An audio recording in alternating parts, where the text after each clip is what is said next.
ఒక mixie jar తీసుకొని అందులో శుభ్రం చేసుకున్న కొత్తిమీర, పుదీనా, పచ్చిమిర్చి, అలానే ఒక చిన్న అల్లం ముక్క, వాటన్నిటిని ఫైన్ పేస్ట్ చేసుకొని పక్కన పెట్టుకోవాలి.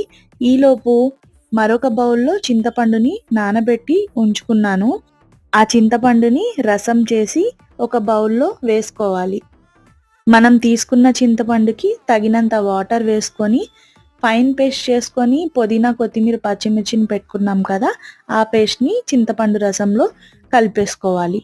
ఇప్పుడు ఒక పెద్ద సైజు నిమ్మకాయ తీసుకొని నిమ్మకాయ రసం కూడా ఇందులో కలుపుకోవాలి. తరువాత పులుపుకి తగినంత ఉప్పు, కారం, అలానే మనకి మార్కెట్లో పానీపూరి మసాలా దొరుకుతుంది, చాట్ మసాలా దొరికినట్టే, దానిని ఒక 1 స్పూన్ వరకు కలుపుకోండి. ఇప్పుడు మొత్తాన్ని చక్కగా ఒకసారి